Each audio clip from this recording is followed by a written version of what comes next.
Good evening, everybody. I'm Mary Love, and welcome to Country Living. It's dinner time. Ding, ding, ding, ding, ding. Ring the dinner bell. I was talking to Donna, Powered by Creativity, earlier, and when I first called her, she couldn't answer her phone, and she called me right back, and she said she couldn't answer her phone because she's knee deep or elbow deep in chicken. She was making baked chicken for dinner, and that just sounded so good. So what did I do? Went to Walmart and I bought me some chicken legs.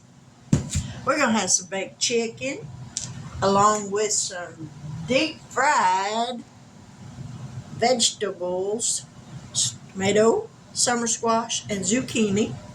And yes, this is a fairly ripened tomato, but I'm hoping it's firm enough that I can still deep fry it if I lay it on paper towel and kind of let it drain a little bit. But I'm going to make some deep fried vegetables. If nothing else, I'll just do squash. And some macaroni and cheese. And that's what we're going to have for dinner. So, the only thing I'm going to do to these chicken legs is I got some Kinder's seasoning, all purpose. I got this at Walmart for $1.94, I think. Now, the great big bottle of it was like $5. So I thought I'd just try this. It looks good. Let's see what it smells like. Hopefully it's not spicy or nothing. That would totally suck. Ooh, smells good. Smells really good. But I'm going to wash these off.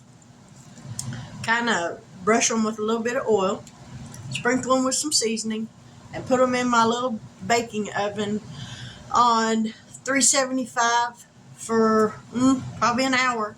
Let them cook so that way they get done all the way through. And I do have a meat probe or thermometer that I will use to check the internal temp. Make sure that they are done all the way through. So let's get these washed and I'll be right back. All right, I got it washed. So now I'm going to pat it dry just a little bit.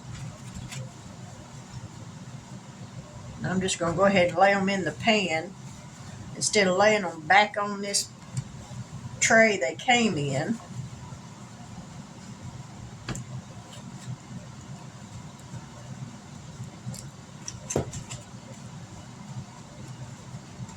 This way they're dry and the oil and stuff, seasonings will stick to them.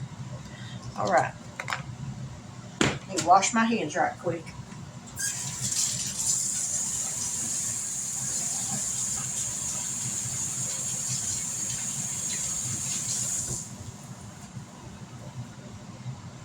Now I do have a little bowl to put some olive oil in.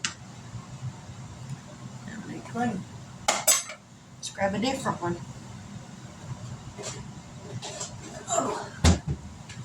I'm going to put some olive oil in this.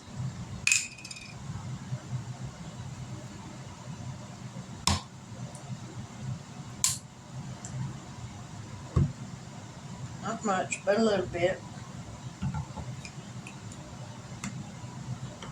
This way I don't contaminate the lid of that.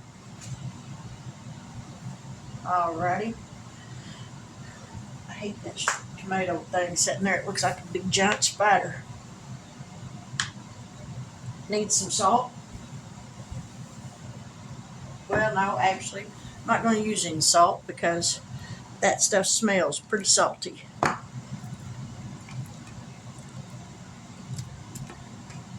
Look, I washed my hands and now I'm handling raw chicken again.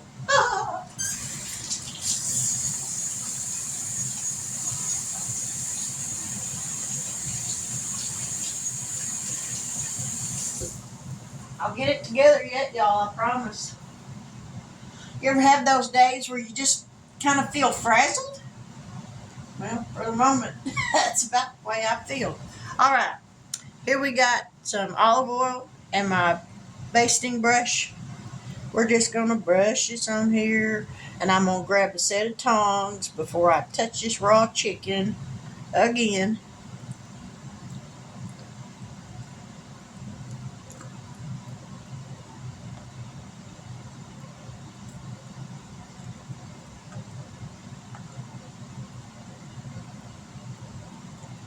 Alright, let me grab some tongs so I can flip this chicken over. This way every side gets coated. Look, I hate when they don't get all the feathers off.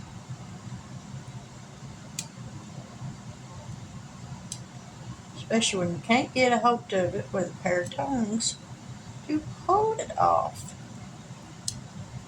Come on.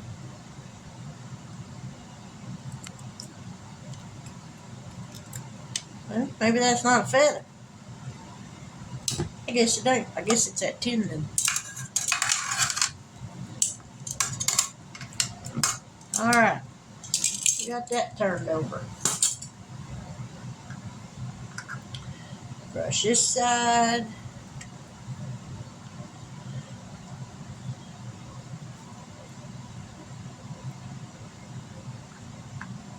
I love baked chicken. I love deep fried chicken, but baked chicken is really good.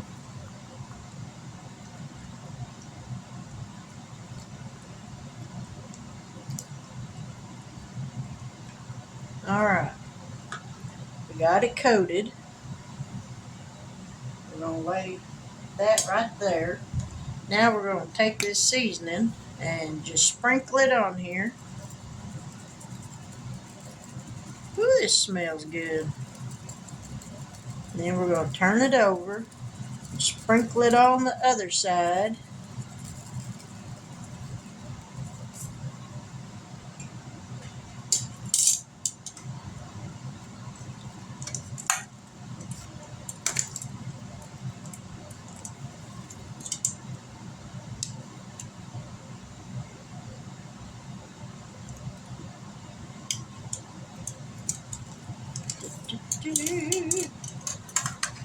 Cooking is a labor of love.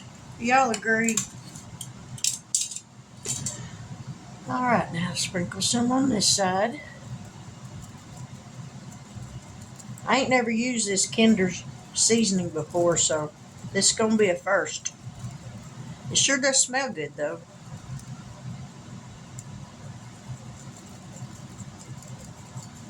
Alright, I'm going to heat my little oven over here up, and I'll be right back.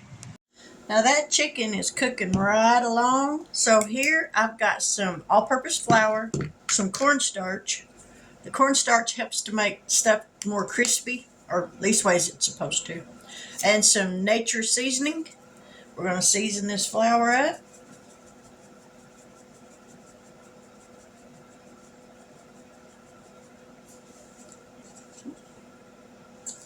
And I'm going to put some of this Kinder's all-purpose seasoning in here.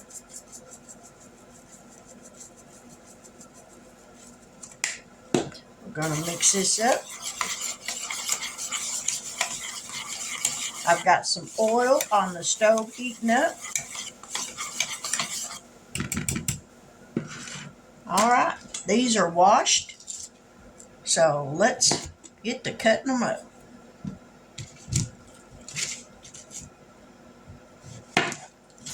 I love squash. My husband, he likes it, and it's quick, and it's good for you, and I can just chunk it like this and deep fry it, and you just can't beat that.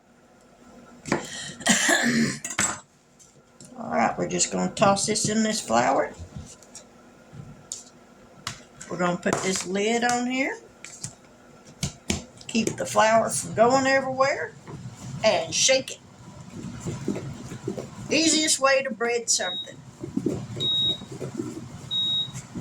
Let me check that chicken. Alright, we're going to take this out.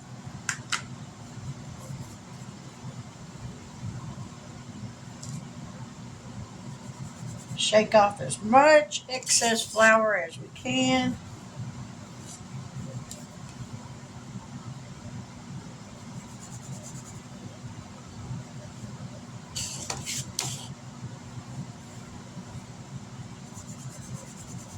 I'm trying not to get flour everywhere.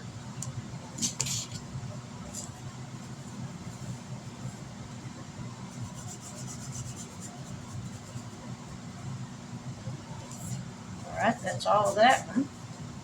So much for not getting flour everywhere, Mary. Woo! Oh well. Alrighty. We're going to split this one down the middle.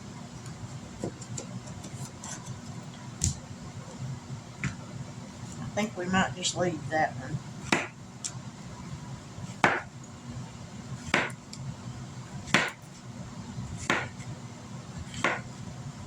And just as soon as that oil heats up, we're going to dump this in there and get this to frying. I've got water on for the macaroni and cheese. Make sure that lid's on there. We don't want a flour storm.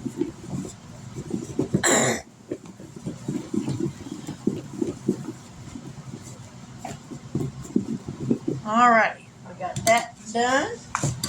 We're going to throw this in the trash and we'll be back here in just a minute. Now I've got the water for the pasta boiling. I've got the grease or the oil for the squash heated up. So we're going to pour this pasta in here.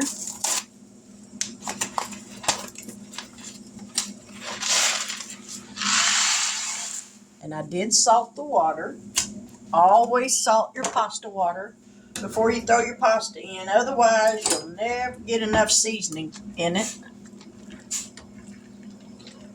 So always be sure to add salt to the water. All right. We got that going. So now we're going to drop in some squash.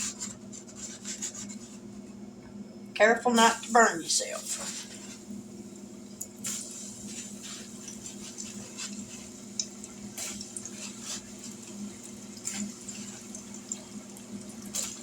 Ow.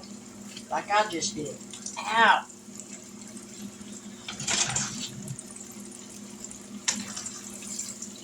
And this won't take but just a few minutes to cook. Then grab a plate to put it on.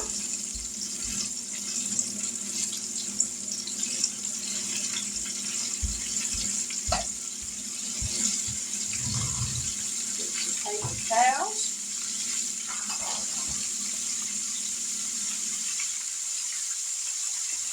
Alright, we got that ready. Just kind of stir it around a little bit. Stir the pasta so it doesn't stick to the bottom of the pan.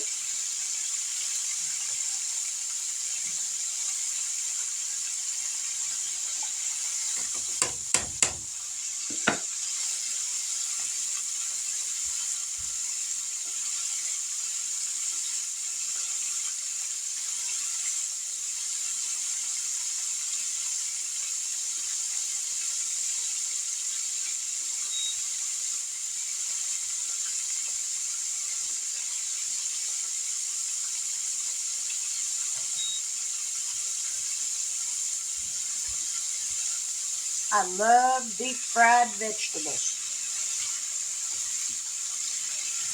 And I did go ahead and cut the tomato up. I forgot to do that a while ago. And I de-seeded it as much as possible so that it doesn't splatter liquid or grease everywhere when I put them in this oil. So we're going to let this cook, and then I'll be back here in just a minute to show you what it looks like. Now, I drained the macaroni, and normally I would use American cheese slices.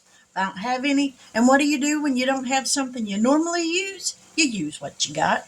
And I had some Velveeta cheese, so I cubed that up and put it in the bottom of the pan with some butter. And I'm letting that melt, and here in a minute I'll stir it. I've got some milk to add to this. The squash is almost done. Had to take the tomatoes out. They were too ripe and they were starting to turn to mush. But this tastes really good, y'all. Really good. So we're just going to let this brown up just a little bit longer. And then we're going to take that out. So let's give this a stir. Let me move y'all back just a little bit. Grab the milk. Ow. Try not to touch that hot pan. Ooh, that Velveeta cheese just makes it so creamy. Me and my husband, we both tried homemade mac and cheese. Neither one of us like it. But I make it this way with cheese slices in it. And we both love it this way. I mean, you can just see how creamy that is. It's delicious. So we're going to let this cheese melt just a little bit longer before I pour that cold milk in here.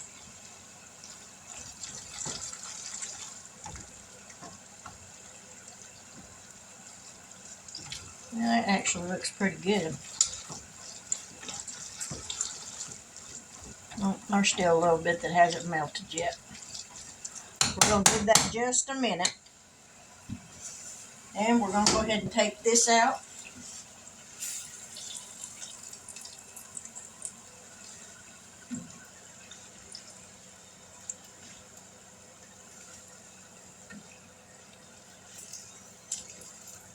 I love deep fried squash. I can't stress that enough. And I wish that tomato had been green enough to have used it. Because doesn't that look good? Delicious. Alright, let's stir this one more time and then we're going to pour in just a little bit of milk. Not much.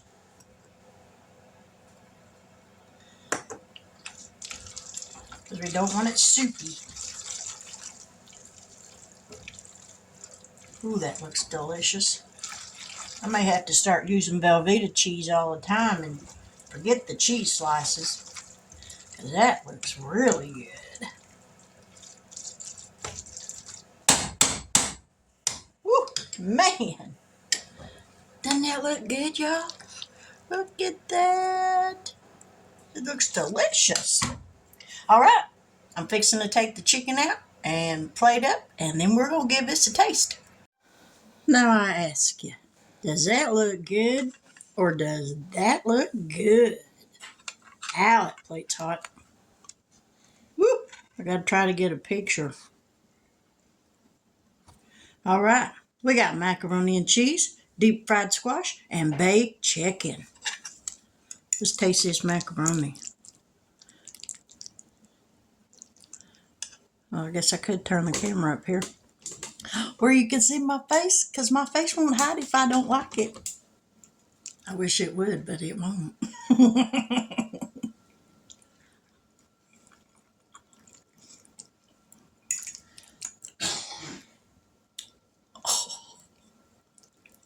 Get the cheese slices. From now on, I'm using Velveeta cheese that you gotta cut up. Because that's delicious. I just thought it was good the other way.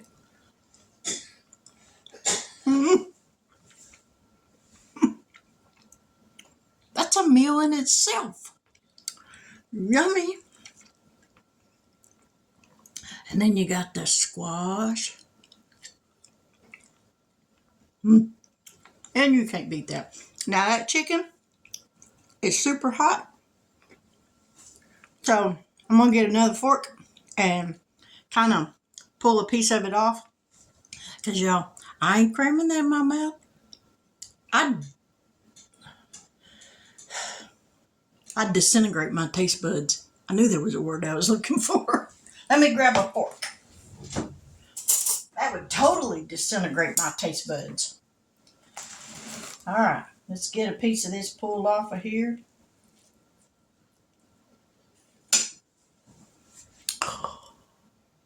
And look at that steaming.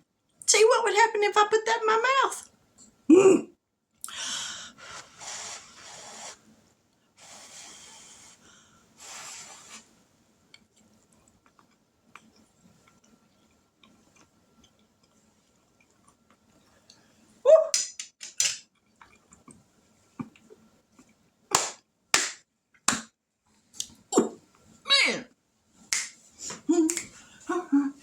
Mm-hmm.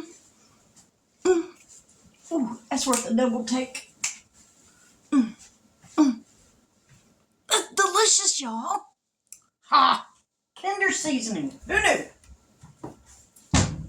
This is not a sponsored video, not video, by Kinder's. They did not sponsor this. But y'all, if you haven't tried this stuff, it comes in a seasoning for chicken. This is an all-purpose. It comes in one for steaks, one for burgers. So, yeah, I'll definitely be buying the whole little lineup that Walmart had in these little bottles, because this is really good. Kinder's all-purpose seasoning. If you haven't tried it, give it a try. Kinder's, if y'all are watching, send me some more of this stuff. It's delicious. But there we have it. Fried squash, macaroni and cheese, baked chicken. Delicious. While it's still hot, I'm going to get off of here and I'm going to enjoy my dinner. But with that, I'm going to say good evening, God bless, take care, and until we meet again, have a wonderful weekend. Bye now.